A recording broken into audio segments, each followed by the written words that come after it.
Hi, everyone. I'm going to read a story. It's called Moostache, and it's written by Margie Palatini and illustrated by Henry Cole. Moose had a problem. A horrible, hairy, prickly problem. It grew right below his nostrils and just above his upper lip. What do you think it is? A moostache. Look at this moostache. Now, not a few spare hairs or shy little stubble. No mere weak wandering whiskers on the upper lip of this moose. No siree. Moose had a big, bushy, bristly, mighty moostache. But a moostache that was a burly, surly, mangy mess, and it itched a lot. Sure, he plucked, and he tweezed. He even clipped, snipped, and teased. But his combs were still cowards, and his brushes rebelled. His scissors simply surrendered. Oh no. Look, his brush and his comb and his scissors are running away.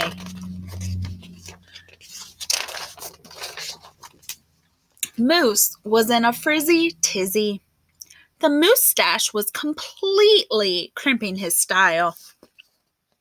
He was a great hoofer, but he could barely bop and hip-hop with a moostache going flip-flop. Oh no, he's getting tangled up in his moostache. He was a wonderful chef, but he simply could not flambe his souffle with all of those whiskers in his way.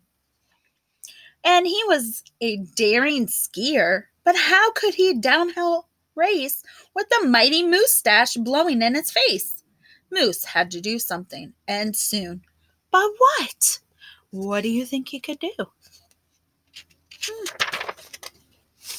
After days and days of much serious thought, Moose got an idea. He crossed some hair here, he crossed some hair there, and he tied his moostache around his neck. A moose scarf seemed to be the ideal answer to his problem. It was so simple, so easy, so perfectly perfect. Look, he wrapped it around himself and made it into a scarf, moose scarf. But then his moostache got knotted and mangled and horribly tangled, and those hundreds of hairs still prickled and tickled. Worse, Moose could barely take a breath with all that moostache wrapped around his neck. Oh no. So, Moose untied, unwrapped, unknotted, and gulped in some fresh air. He got another idea. He parted some hair this way, he parted some hair that way, and he heaped all that moostache on top of his head. Uh-oh. Moustachioed antlers seemed to be the ideal answer to his problem. It was so simple, so easy, so perfectly perfect. Until a squadron of squirrels and one very nosy gopher moved right in to the Moose Motel. They huddled and hoarded, furrowed and burrowed, furrowed in, burrowed out. Needless to say, it became quite crowded up there on Moose's head, and heavy, and messy.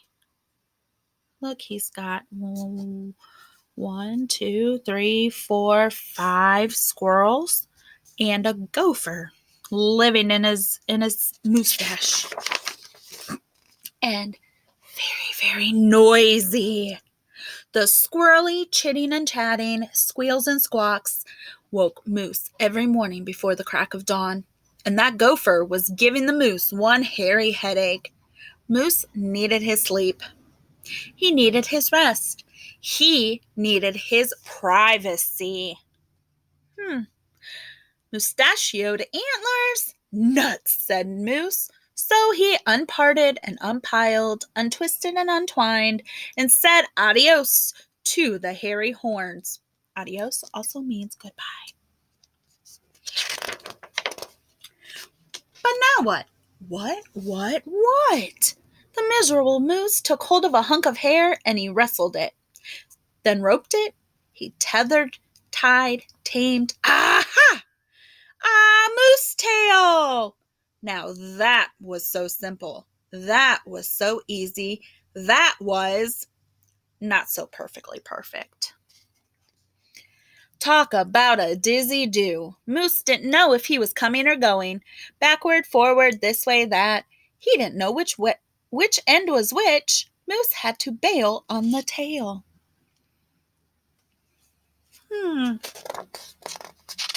Oh, look, he put the tail on his face. And so he thought, and thought, and thought some more.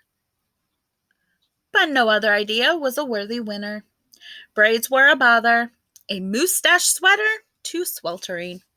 Net, not. Poor Moose.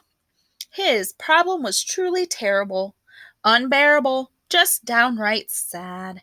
He felt so alone. He didn't know what else to do. Then, call it fate, call it destiny. It was probably luck.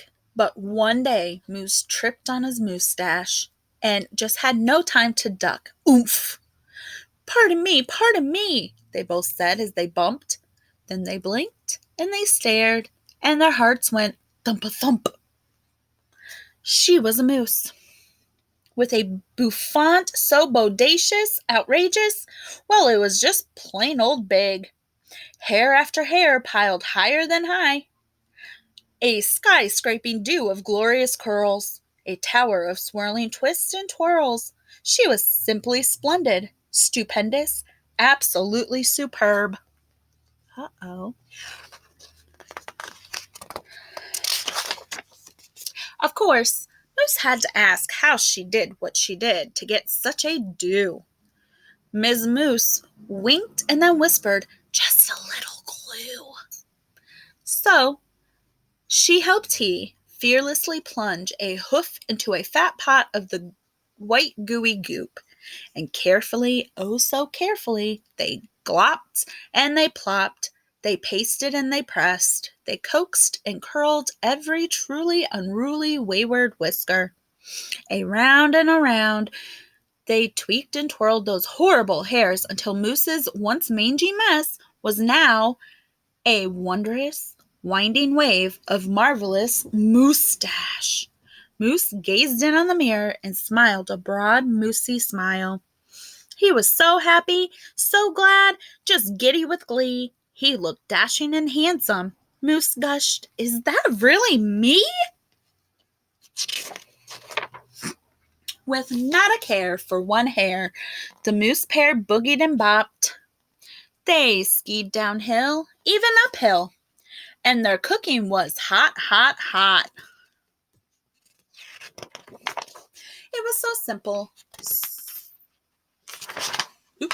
So, of course, it wasn't long after that Moose and his Moostache and his beautiful bride fox-trotted and tangoed and waltzed down the aisle. Good hair days, bad hair days, they vowed to love and to cherish, and with hearts heaped with love and pots filled with goop, they both sighed, "I do," glue, and promised never to part.